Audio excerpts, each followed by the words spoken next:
Hey, what's up, everybody? Shane Presley here with Rock Paper Podcast to tell you about my friend's music record shop. Go visit them down at 4191A Manchester Avenue in the heart of the Grove, right between the demo and the ready room. They got new records coming in every Friday. This Friday, records from The Offspring, Neil Young, Jeff Lynne of ELO, Panda Bear, new One Direction record, all kinds of other stuff. So, also they do a lot of in-stores and things on Saturdays and Sundays. This Saturday, November 14th, Turntable Takeover with Devise. So they'll be hanging out, playing all their favorite records. There'll be Four Hands Brewery sponsored, so there'll be some beer to give away. So come out November 14th for that.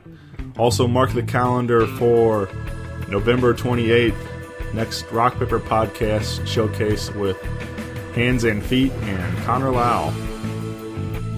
Visit them online, Facebook, Twitter, Instagram, musicrecordshop.com. This is Mark Bland, the host of The Q, and you're listening to the Rock Paper Podcast. Yeah,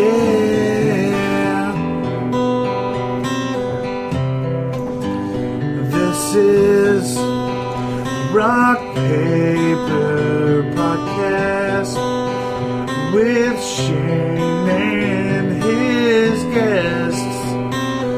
You will listen to what he says. Shane will drive to your house and bring you brownies and talk for hours, 'cause it's Rock Paper Podcast. Tell me why it's nothing but a podcast. Tell me why we're making this for your ass. Tell me why all you gotta do is download Rock Paper Podcast.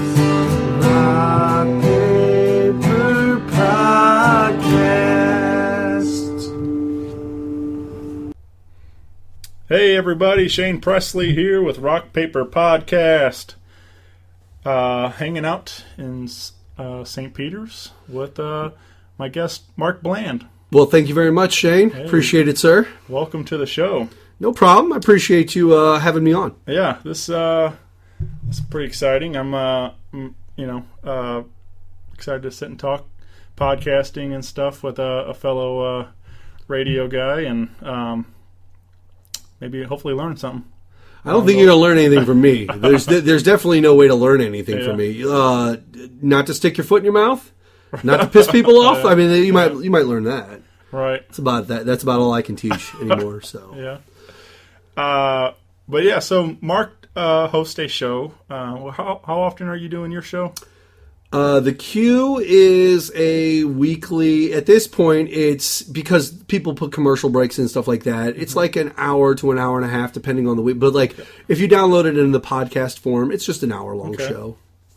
So yeah, you can find the Q on markbland.net. TheQnow.com. Actually, you could go to TheQNOW.com. That's the website for the show. Cool. As well as iTunes and all the typical stuff. Yeah. So why the Q? Where'd that name? Interesting question. The Q basically was kind of a two-part thing. When I first started in radio broadcasting, I worked for a company called Q106.5. It was a radio station here in town, and I was an intern there. And I always liked the way when people would talk about the radio station, how the word Q rolled off the tongue very easily. I always thought that was kind of cool. And so many years had gone by, that station had gone away, and nobody was calling anything the Q in the market at that time. And then there was the other side of that. I was like, okay, so when I started to develop the name for the show, I was like, I like the Q. The Q could be like a question, because the show that I do is kind of opinionated based. So maybe there's a question associated, which leads to the opinionation.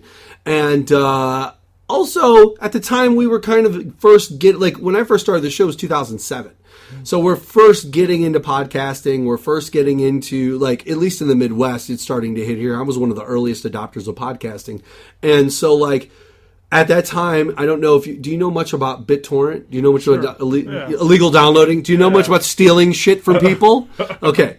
BitTorrent, there's a queue. Like, you put things into your queue to download. And who puts bad things into the queue? Like, when you go and download something, like when you go to download music, do you ever just go, all right, I'm going to take this good song, this Metallica song that I love, and then these two Megadeth songs that I think are shit, and then I'm going to put this good song and this good song. Like, you never put something that's bad into the queue. Right. So the idea of the queue is the theory that whatever's next up that we're going to talk about is something you want to hear about. It's in the queue. Okay. So I just spell it with the solo letter, the Q, just because it makes it easy. Yeah.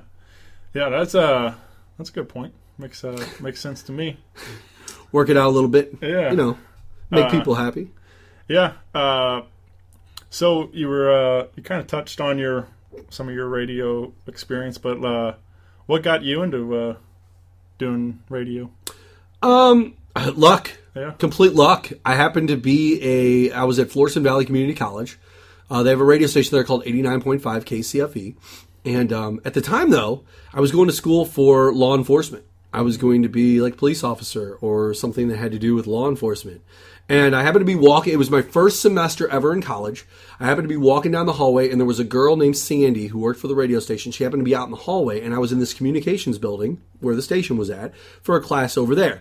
She's in the hallway, and she's standing there, and she goes, she's kind of crying. She was very worried.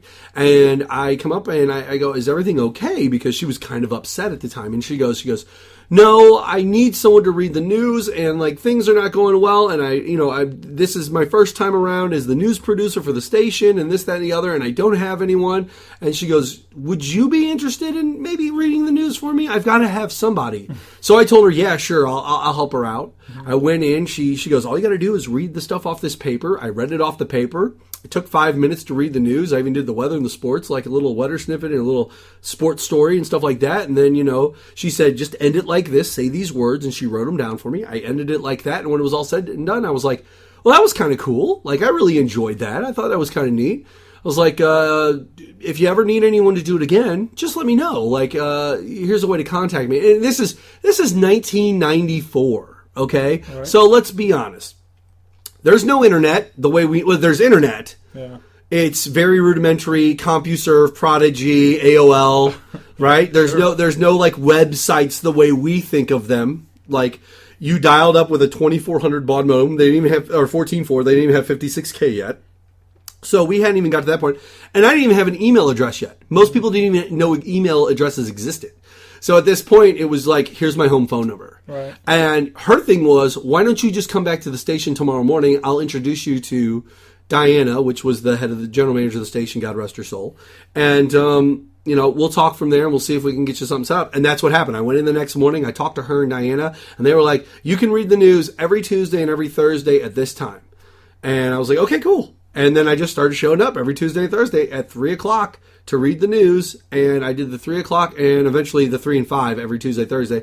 Before you know it, I got hooked. I switched up my thing to radio broadcasting and mass communications as my major, and started eventually hosting the nighttime drive time show. I was basically like on-air music jock, hitting the post, introducing the new song, and doing the typical thing. Yeah. 4 to 8 p.m. every single Friday night. Yeah, I don't know. I've always been a fan of the format. Sure. And I listened to Stern Show. I graduated. Are you a Stern guy? Yeah. Are you a big Stern fan? Oh yeah. I listened to a show so. Do you still do? Still listen on satellite. About 2003, I graduated school and I started working in construction for a little while. And that's when when I was in school, I wasn't able to be up in the morning listening to the show. Sure. But after graduation and stuff, and I started working construction, I was up in the mornings.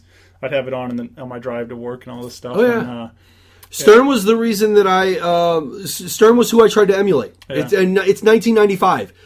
Howard's starting to make a name for himself nationally. All right. He had already kind of locked down Detroit, Washington, and New York at the time. And it's 2000, or I'm sorry, it's 1994, 95, and he's starting to kind of influence towards like the rest of the nation. He's getting ready to, actually, he's popular enough to where he's getting ready to do Private Parts. Yeah. Like, so he's getting ready to do a movie about his career. And he had been around for many, many years, but the Midwest, us guys here in the Midwest, we didn't know who he was. There was Bob and Tom in the Midwest. We had Stephen DC in the St. Louis market, and you had Mancow of Chicago. Other than that, you really didn't have anyone on the Midwest side that was like recognizable on the syndicated radio thing. And I started to hear flutters about this guy named Howard Stern. I started searching it up, I had a friend of mine who moved up and went to school in Boston. And one of the stations up there had Stern on in the morning. I would have him tape it and send me copies of the cassette tapes. Yeah. And I would listen to it. That's how I ended up getting fined by the FCC. That's how I ended up, I'm one of the few people who's actually ever been fined by the FCC because I tried to emulate Howard Stern on college radio at a time when, first off, college radio is very locked down. You shouldn't be ever attempting, because it's kind of like federally funded and government funded, Yeah. So you really don't step on the FCC's toes. I didn't care. I stepped on the toes all over the place, and I got fined for it. You know what I'm saying? But yeah, Howard Stern was like an influence to me, a heavy influence to me, and I've never met the man. I'd love to. Oh, yeah. I went to the America's Got Talent taping at the Fox in St. Louis. It was a few years ago. 2 years ago. I remember it. Yeah, I went there hoping to maybe. Was he in town for that? I didn't know he came in for that. Yeah, he was. He was there for. So I was hoping, stumble in and be able to run into him somehow or another through that, but obviously, I think they filmed like that part where the red carpet kind of deal, like they filmed that shot, but I think that might be like the first day or whenever they do it. I don't. Right, when they first show up, they just wave to everybody, call it a day, and move on. But whenever they entered the Fox, they just came from their dressing room areas and come out and then they waved and they left, and that was pretty much it. So, so I was in the same room as Howard, but I never got to. Say hi or. You got him and tapped him on the ass, a little smack on the butt. Good job, buddy. Yeah. Good job. You're doing a good job. But yeah, I've been since so maybe 12 years. I guess. See, I've never really followed along with that. Don't get me wrong. I have satellite radio. I do have the Howard channels. Mm-hmm. I can listen anytime I want to, but I just never. I feel here's what my theory on radio is very simple. I try not to listen to other radio show hosts too often because I don't want to be influenced by what they talk about. I don't want to hear what they say and it influence me, or even if it's down the same road as I might agree with. Like I had Jamie Allman on a few shows ago. I don't want there to be something that Jamie Allman says on his show that I happen to be listening to. Yeah. I possibly might agree with. It gets buried in the back of my mind what he said, and then a week later I happen to be doing my show or whatever, and I just regurgitate just automatically something that he said, and then before you know it, people are like, well, that's what Jamie Allman said. You're just like Jamie Allman. Like, you just... it almost feels like stealing content, but it's not stealing content. It's just like, you didn't on purposely do it. It wasn't like you wrote it down. Jamie said this, got to repeat that. Yeah. You know what I'm saying? And that's the thing. So I try to listen to Howard at weird times. Times where, like, I know I've got a few days before I'll record, and I know the stuff he's talking about.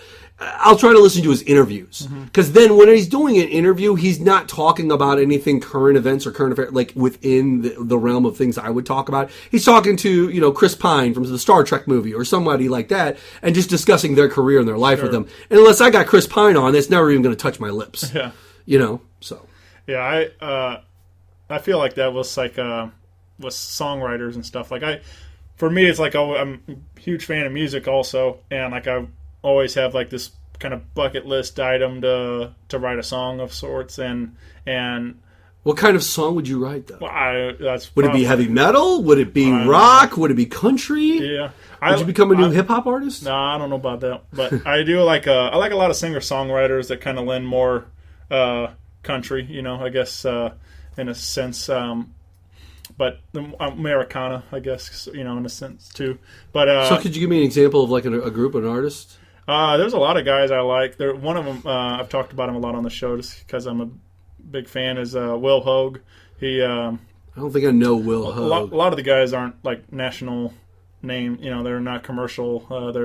They've been writing songs. Like he wrote a song. I met some guys called the Pernikoff Brothers. Yeah, I know them. Is that the style, or is it down that road? Yeah. A little more folksy, Sure. a little, like you said, Americana singers. Okay, something like that. I met those two guys just yesterday. Oh yeah. Through a TuneSpeak situation. I guess they run TuneSpeak, or they own this company called TuneSpeak or whatever, like it was. And we just ran into each other in an event and talking and stuff like that. Yeah. But like, I guess that would be down that road. I saw Mumford and Sons, would that be? Yeah, that would probably be more mainstrein version, but sure. yeah. Something like that. But that's how I feel with that. Like I always want to like write a song or do something, but I always feel like if I ever sit down to start writing anything, it's just others. I listen to so much music that I end up getting everybody else's lyrics in my head and I start writing stuff down. It's like, so it never ends up ever becoming Artists anything. are really tortured souls. Yeah. Like, I say two things on my show I've brought up multiple times. Comedians are broken people. Like, if you are a relatively successful comedian, okay? And this is not a knock on comedians, ladies and gentlemen. You ask a comedian what I'm getting ready to say, they'll tell you them themselves. Like, it's not Mark being a dick and saying some crazy shit that he shouldn't. I can cuss, I'm assuming. Sure. Yeah. It's not me just being an asshole to comedians. No, you ask a comedian, they'll be like, oh yeah, he's correct. He's completely 100% right. They're broken people. Yeah. There's something that happened in their past. Either their daddy touched them, or mom passed away from a significant disease when they were young, or they got picked on and bullied when they were in high school very heavily, or like, they're broken people. Like a relationship with an abortion. Like, and when I say they're broken people, like you watch the kind of deaths that happen in the world of comedy, you go, holy crap, that's how they died? It's like, yeah, Chris Farley was doing lines of blow off of hookers' asses, shot up with heroin, and then like face planted through a table in a high rise in Chicago at 3 o'clock in the afternoon on a freaking Tuesday. Yeah. And you're like, on a Tuesday at 3 o'clock in the afternoon, he's like, oh yeah, dude. And that was the end of the bender. That started on Friday. Yeah. And you're just like, holy crap, like this is nuts. They're very broken people. They're not bad human beings. Don't get me wrong. I have tons of friends that are comedians that are successful, like Dan Walsh, who was the co-host of my show. Very sad, getting ready to move to LA. One of his good friends, Amy Paffrath. Like, there's really well-known comedians. I know guys in St. Louis like Matt Conti and Jeremy Isig, and I know a lot of these guys, Kenny Kines and those guys, even H.D. Reeves. I know a lot of these people, but you talk to them and they'll tell you. Yeah, there's a lot of broken motherfuckers on the comedy scene. Right. Artists are in a similar vein, tortured souls. They're tortured souls. Like, to really dig deep the way a good songwriter writes, you know what I'm saying? Yeah. They have to have experienced some serious pain. Like, they have no choice but to get it out of their system. I know it's in hip-hop, and I know it might not be necessarily your cup of tea or maybe the listener's cup of tea, but Lil Wayne is famous for, at one point, he had so many books, like notepads of hip-hop lyrics that he had been writing for like 10 solid years. Yeah. And every time he went into the studio, he would start to rap and do some stuff freestyling wise, and eventually would lead back to something he had already written down. And he could actually, off of the top of his head, go, oh, that's the blue notebook from 2013. He'd grab it, or whatever year, grab the notebook, and he'll point it out to you and be like, see? He ended up having to do like a 2-week to 3-week purge. He went into a studio and all he did was record every lyric that he knew off it. Like, he just read it out of that thing just to lay it out, get it down so that it could literally flush out of his system, because he needed to influctuate himself with new stuff. And that's what I'm saying. Like, if you're a tortured soul, like, you know what I'm saying? That's where the writing comes in, the way you're talking about. Yeah. Like, there will be, and it happens to them also. Sure. So. I think there's some songs like, with a lot of these guys that are writers, like with like I said, with Will Hogue, like there's some song, I forget the name, whatever name, but he, about cheating on his wife and all this stuff like that, and then people are like, you really did that or something, and he's like, not all these are true stories. They're just he's able to tell. I can tap into it. Yeah. He can tell a story by putting himself in that character and stuff like that too. So, but yeah, for the most part, a lot of those like. A lot of that stuff is, like I said, a tortured soul. There's a lot of that's got to come.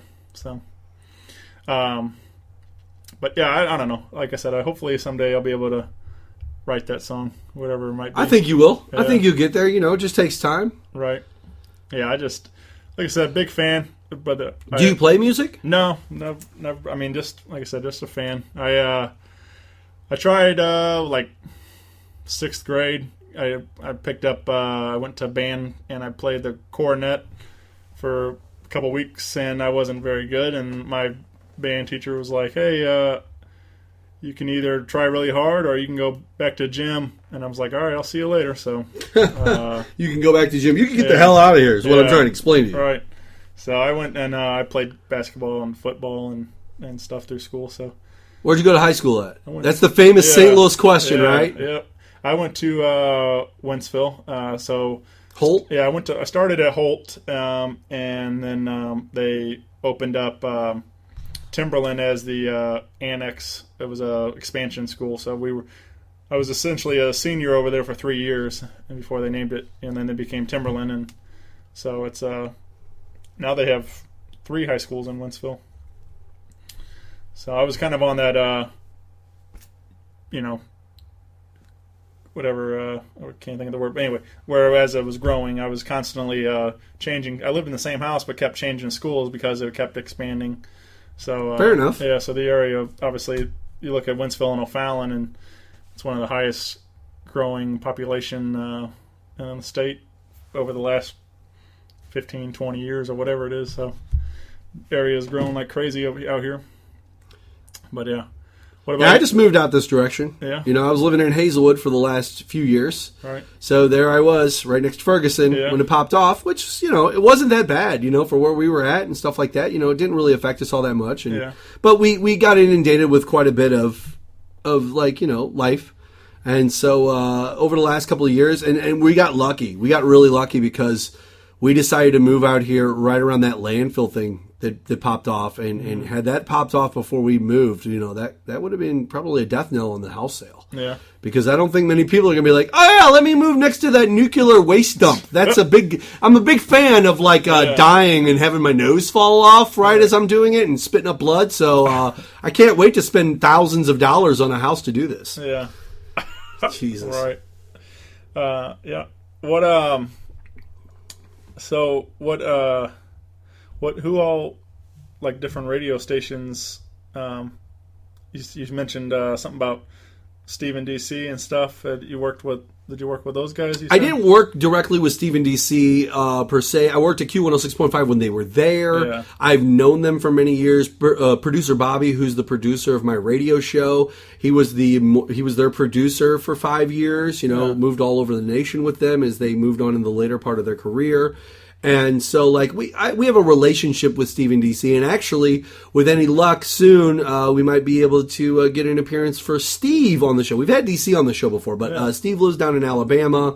He's a radio show host down there, but he might be coming to town sometime soon. We might be able to get Steve on the show and enjoy it, and have a good time. Then I can complete my two-piece of DC separately from Steve, and I can put the two together, Right.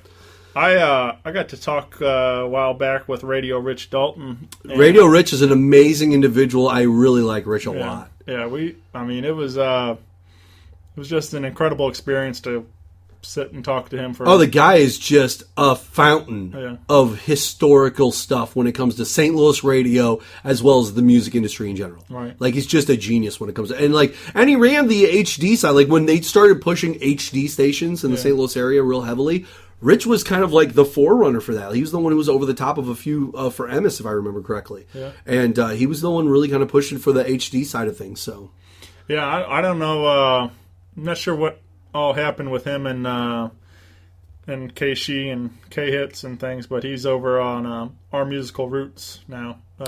Roots FM are also, I guess I think they're transitioning between two names. I think it's all just going to be the Roots FM here in a little bit or something. Is it a radio station? Yeah, it's all internet radio. Oh, it's internet radio. Yeah. So it's not on in your car. Right. It's streaming. Yeah, you can stream it through the apps. And okay, stuff. Cool.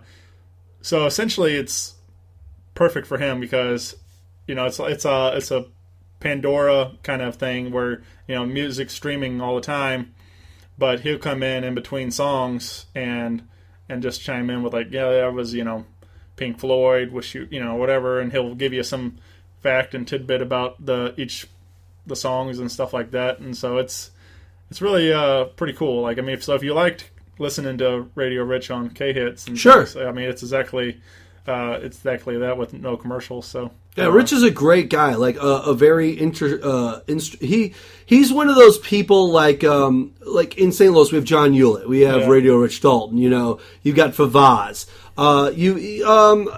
Eric Schmidt, who used to be on The Point. You know, even Jeff and Tom to an extent. Like you have these, or Stephen DC. Like you have these individuals who achieve some strong success within our market that like. All of them bring something different to the table. Mm-hmm. That's what I love more. There was a guy named Les Aarons, Les something like that. It was on The Point. He used to do Sunday nights, new music for like 2 hours every Sunday night. Fantastic. But my point is that all of them bring something a little different to the table. Yeah. All of them have a unique aspect. I really get it a lot from people that are like, well, we see your presence online and we see the things you say and what you talk about and how you're brazen and you'll get in anyone's face and you're not unwilling to go down controversial alleys and you're willing to like, you know, really get into, you know, really get at people and stuff like that. And it's like, that's true. 100% true. But I have nothing but the utmost respect for my radio brethren in this town. I don't care if it's someone I don't like. Listen, I'm not a big fan of McGraw-Millhaven by any means whatsoever. I'm not a fan of Charlie Brennan by any means whatsoever. I'm not going to sit there and gloss about that and sit there and try to be like, oh, no, they're good, they're okay. No. I don't technically like them as far as what they present on the radio, and I think that it kind of comes off blowhardy. Aside from that, though, they both have fan bases. I respect that they do what they do, and they do it decently enough to where they garner attention. They get people to listen to them. And I'm not going to take them off of that pedestal. I'm not going to knock them down for that. You know, I respect your ability to be successful in this market, you know, and there's nothing wrong with that. Like, just because I don't necessarily think they're my cup of tea, that doesn't mean they're not somebody else's cup of tea. And just because somebody's I'm their cup of tea, those guys might not be their cup of tea. So I understand it. And there's, at the end of the Jamie Ullman show, when I brought up Ullman earlier, at the end of the Jamie Ullman show, I ripped into J.C. Corcoran because not J.C. Corcoran, the other guy, the one who does liberal politics and all that stuff. Anyway, that's how unimportant the individual is to me. But my point is that, like, in that spiel, when I was yelling about him on my show, I basically said, that does not negate the successes in your career and the credibility that you've earned up to this point. Right. And I will not knock you for that. I respect you for everything you've achieved. So don't get me wrong. But I'm going to give you my 2 cents about who I think you are as a person in comparison because of the way you treated me and this, that, and the other. But I have nothing but respect for everybody. And that goes across the board. From people I like to people I don't like. If you make it in St. Louis, man, I'm telling you this right now. If you make it in St. Louis radio, you've probably got somewhat of a fan base and you're probably saying something that's important. It's very rare that the person is just a moron saying absolutely nothing on the radio. It's very rare. Yeah. I haven't found many that do it. Don't get me wrong, there's a few people that I'd be like, maybe you shouldn't do radio. That's not necessarily your cup of tea. Yeah. But they do it, and they still garner fans, and it's cool. That's fine. There's nothing wrong with that. I've been getting into that more with doing this show. I've had as the show's gained a bigger fan base and progressed up. I've been getting more emails and people reaching out like, hey, we'd like to get our band on the show and things like that. And so I'm like, all right, I'll try. I mean, so it might not be always the fact that I love their music. A lot of the show, early stuff was friends of mine and the people I was a big fan of. Well, it's a great test for you as a host, too, because like you said, you haven't been doing this all that long. You know, you've only been doing it a little over almost 2 years. Yeah. A year and a half. Let's just say a year and a half solid, okay? Right. You've been doing this a year and a half solid, and it's not necessarily what you, like, I went to school for this, and this is what I like. Broadcasting is who I am as a person. Right. I am a natural entertainer. And I understand what charisma is. I get it, because I got some. I'm not saying that I'm The Rock. Yeah. Like, I don't have that type of charisma that is just ungodly. You know what I'm saying? But, like, I have a little bit of charisma, and I understand how to wield that, and I understand how to talk, and I understand how to formulate this and that and the other like that. I know how difficult it is to be someone coming in fresh. Mm-hmm. And it's a great test for you because here's another opportunity for you to filter out who you are as a person to these people, work speech-wise and with your broadcasting style for the podcast, and learn. You know what I'm saying? To make a mistake here and learn from it versus, and then also you just become more conversational. You become better at conversating with people. When Matt, my former co-host of Ramblings with Matt Martin and Absolute Wrestling Radio, Matt's one of these people who bottled up a lot of his things. He didn't like to talk. He didn't like to engage people outside of his social circle very much at all. He started doing the radio show with me, and within about a year and a half, Matt opened up completely. Matt would be willing to walk up to anyone and talk to them about anything at any given time, and it literally changed it. It changed his game with girls. He could mac on girls. Like, he could go and try to get dates with girls better because he had learned to just not worry about what they said back to him, because in most cases he was opening up about our podcast and our radio show and trying to get a guest on or for whatever like that. If they said no, he was just like, oh, okay, cool. So he just applied the same template to his love life and his personal life, and he would just go try to be friends with people and girls and things like that. And if they said no, he was just like, oh, okay, right. Life moves on. Yeah, that's my biggest philosophy about this thing too, is the fact all they can do is say no. I'm gonna I'll throw enough invites out there, and if it works, it works. If not, all they do is say no, and I move on to the next one.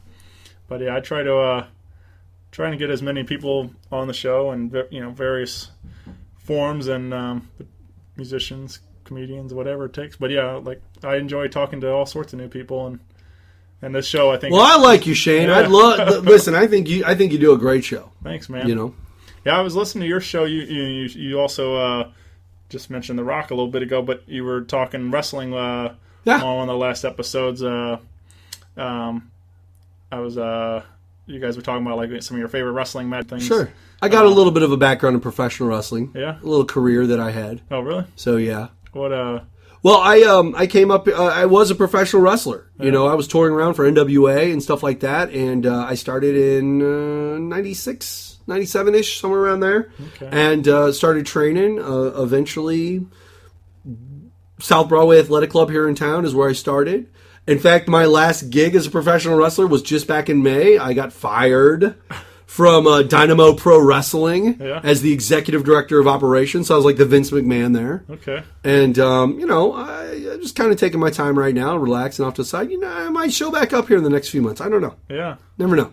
What, So, when you started, you were, you all in the ring and everything. Oh yeah. Oh no, I was a full-fledged wrestler. Like I trained. I trained. Me and Orton came up together, so we trained together quite often, wrestling against each other in training, and making our moves up as two young kids, just trying to make it in the business of professional wrestling. We both had WWE dreams, and we would go and train at South Broadway Athletic Club and go lift weights together and stuff like that. And that was just kind of our life. And I started before him, actually, like 2 years before him. So by the time he got there, I had already had 2 years under my belt. But that was the dream, man. The dream was to be a WWE World Champion. Sure. What was your what kind of different names did you go by? I had nicknames that were crap. That other wrestlers think to this day they're funny to like throw at me, which is fine. I get it. Like, I play along with it because it's part of my nostalgia. It's part of my past. There's nothing I can do about it. They call me Liquid Ice, which is water. That's literally just saying water. Like, it's liquid ice. Okay, the liquid form of ice is water. They called me water. Okay, but I went by Mark Bland. Then I would have the nickname Liquid Ice. I also had the nickname The Natural. So those were my main things. But it was The Natural, Mark Bland, Liquid Ice, whatever you want to call it. Just stupid fun things. Right. So. Read online the other day that they're doing a 30 and 30 for Ric Flair. Really? Yeah. That's interesting. On ESPN, so that's exciting. I think a 30 for 30 on Flair would be really cool, actually. Because those 30 for 30s on ESPN, they tend to go in down alleys. Like, don't get me wrong, WWE, when they do their documentaries about different wrestlers, so they get in depth too, because that's who they are. But I feel like that there's other aspects that they shy away from. Like, there's if they do a WWE documentary on Hulk Hogan, like they do a 2-hour WWE documentary on Hulk Hogan, they're probably not going to talk too much about the steroid scandal with Vince McMahon back in the late 80s, early 90s, and they might bring it up and say that it had happened, and this was a down period in Hogan's career, and then they will jump to 1992 when he leaves the company type thing, and they won't really talk about that. ESPN will probably go 15 minutes in on something like that. Yeah. So I think that's the one thing that they won't talk about in a WWE documentary for Ric Flair would probably be his money problems and his issues with bills and paying them and things like that, and how he lost a bunch of money and a divorce from his wives and all that stuff, and the death of his kids. Like, well, they might talk about the death of his son, but like, I'm just saying, for the most part, they're going to shy away from that. ESPN's going to jump all over. Yeah, that's just who they are. I saw some. Speaking of money, saw something. Are you else. a big wrestling fan yourself? I mean, I was big in for a while. Like, you probably hit the second surge in the late '90s, the Monday Night Wars, the NWO, the WCW. I used to watch a lot of Nitro. I never got big into WWF, WWE as much when I was younger. Like I said, I watched a lot of WCW, Nitro. I liked all those.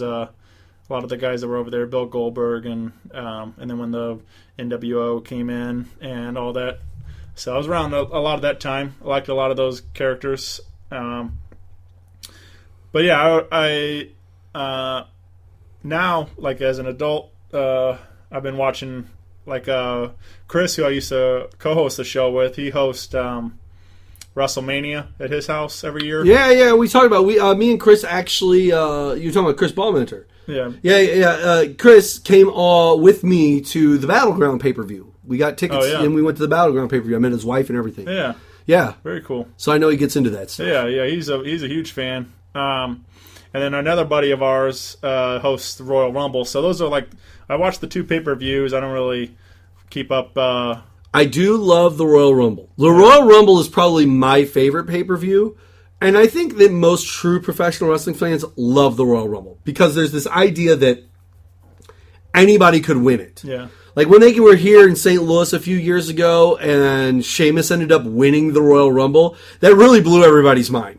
Yeah. Because the year before, I think it was Del Rio, it came down to Del Rio and the guy with the snake, Santino. Santino, Del Rio were the last two in, and everybody was like, oh my God, Santino might actually pull this off. And then Del Rio ended up winning the Royal Rumble. The next year, everybody was kind of like, it came down, if I remember, to Del Rio was one of the last three. So everybody was like, oh, okay, maybe Del Rio's going to get that secondary, and then Sheamus out of nowhere, and we're like, what? Like, blew our minds.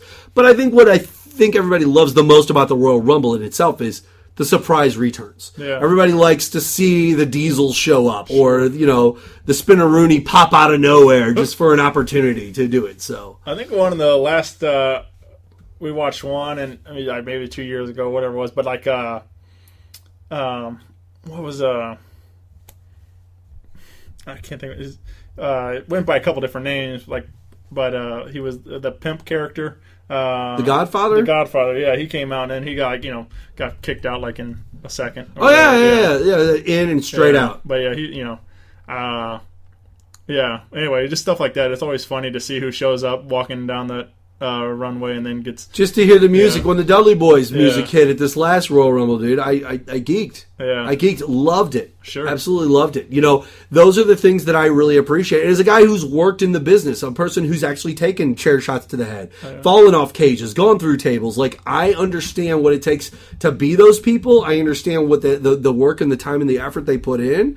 And, I was talking about Orton earlier. The proof is in the pudding. Me and that kid were on the right track. He's a 12 or 13 or 14 time world heavyweight champion. Yeah. So we knew one of us, we were on the track to do it well. I'm not sitting there trying to, put myself on the same level. But at that time period, yeah, man, we were going toe to toe. We were equally as, fast and as good. And, we were doing that stuff together. So, I ended up blowing out my right knee and breaking my C1 and C2 in my neck, my neck in a certain spot. So, that made me damaged goods. That kind of put a kibosh on whatever chances I had at WWE. Yeah. Because they're not gonna hire somebody whose neck's eventually just gonna get broken again. If they bring you in, they put a bunch of money into you, and you break your neck or hurt yourself, they got to still get their money out on the residuals when it comes to marketing and toys and things like that. There was none of that for a person who's done it before you even get the chance, right.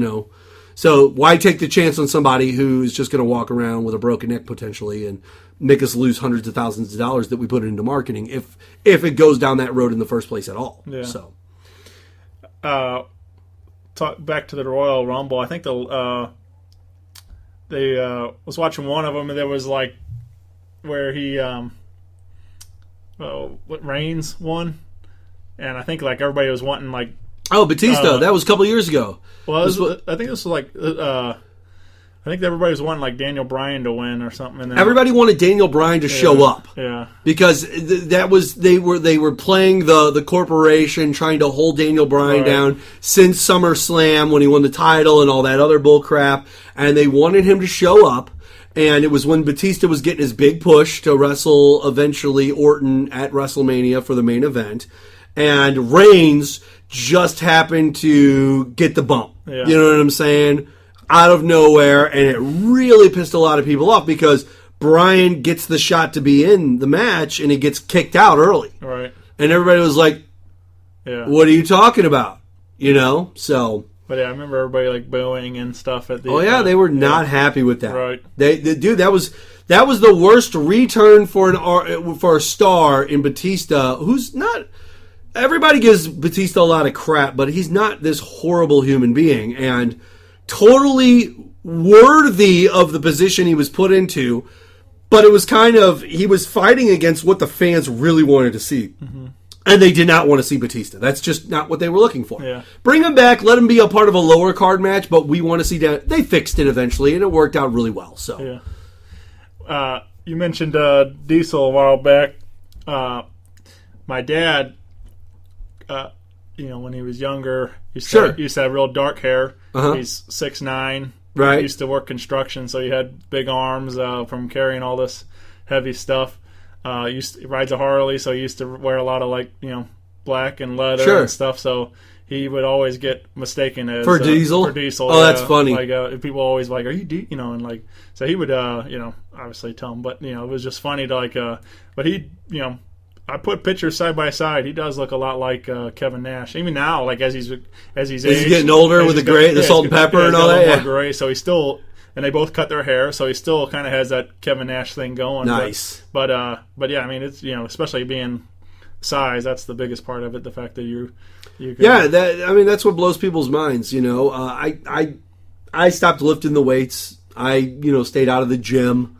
I've grown a little bit of a gut. I still have my size mass-wise, you know what I'm saying? But I'm a little bit more pudgy than I used to be. So but I enjoy that. I don't mind. I put a lot of hard work in for 10 years in the gym. Like I was putting 3 to 4 hours a time every single day of the week in the gym. And I did this for almost 10 years. Yeah. Solid. You're going to the gym for 3 to 4 hours every single day of every single week, taking a break maybe 2 to 3 times a month tops, because you have something else that just kind of interferes and you just can't get over to the gym. But if that thing falls out, you'll end up at the gym anyway. Right. You do that for that many years, you're going to build a little bit of size, but you're also going to burn yourself out, man. Yeah. You're really going to burn yourself out. That's why a lot of pro wrestlers like CM Punk and a lot of those guys, aside from going to the gym here and there, they like to roll around and do MMA and things like that, I think CrossFit has actually worked out really well for a lot of professional wrestlers because you're in the gym so much, and you kind of have to keep and maintain that look and that style and that body just to protect your health. Mm-hmm. Taking a lot of jarring shots. You're hitting the mat a lot. You're taking a lot of suplexes and clotheslines and things like that. It takes a toll on the body, man. It's a very rugged sport. It's very difficult at times. And you got to keep your body in shape to handle the impact. You don't do it, you're going to screw yourself up, man. And I didn't even know I broke my neck. That was the funny thing. Like, my knee, I knew I blew my knee out, which is what kind of got me my damaged goods. My neck I didn't find out about until 2 to 3 years later because I was just so jacked up on stupid stuff that I was doing to try to make it to the next level. Yeah. Had no idea. Huh. I just thought I had a sore neck. Kept wrestling with it. Yeah. Stupid. Crazy, man. Yeah, I could have killed myself. Yeah. So. All right. Well, man, it's been a lot of fun. I appreciate it, Shane. Yeah. Excuse me. No, so check out Mark's show and theqnow.com. Right. On iTunes and if you go to theqnow.com, we've got our iTunes there. We've got links to all the different. You can find us on Stitcher, iTunes. You can download the episodes right there. We've got a Libsyn page, which is kind of who we go through for hosting our stuff and all that. And we do it once a week. I talk about edgy topics. We discuss, we get into about current affairs and current events. So, last week's episode, in comparison to when we're recording this, you know what I'm saying? Last week's episode, we talked about the girl who had the school resource officer drag her out of the desk. Yeah. So we got in on that. You know, when there's a big thing going down, I talk about it. Like, that's kind of who we are. So, and the show's kind of, when people ask me to give my elevator pitch about the Q, this is what I say. You ready? This kind of brings it back around for you, Shane. I say, Howard Stern hosted The Daily Show. Yeah. That's the Q. And that's kind of what I want people to think, you know? Okay. And I don't think that I'm at the same level as Howard Stern, or that we talk about controversial subjects. We discuss them in a very open-minded fashion. Mm-hmm. We're not disrespectful. We're not assholes. We're not just saying fucking piss and shit and stupid things like that just for the sake of saying it. We talk about controversial stuff, so it kind of goes down certain alleys at times. That's about it. You know? Yeah, I talk about Stern a lot, and that he's a big inspiration for me doing this. But I don't. Before we get out of here, let me. You know what? Let's. We'll. You're going to be guesting on my show eventually, right? Very soon, actually. So what we'll do is, I have a question for you. Okay. We'll save it for my show, all right? And then we'll talk about your Howard Stern fandom there and stuff like that. So here's what we want everybody to do: listen to the show, right? And whether you're listening to my show or to Shane's show, right? Find the other show. Yeah. So if you're listening to the Q and you find Shane on that one, we'll talk about this on the Q too. When you find that show, come back and find the Rock Paper show and download it and listen to me and Shane talk on the Rock Paper show, or vice versa. Once you listen to this, go find the Q, because Shane's going to be a guest on the Q, and you can listen to some other questions that I have, and we can kind of go back and forth. Yeah, man. Well, all right. I guess we'll. That's it, man. Well, thank you so much, man. I appreciate it, dude. Thank you. Yeah, man. It's been cool. So we'll talk to you later, Mark. Peace out, everyone. Rock Paper Podcast. Rock Paper Podcast.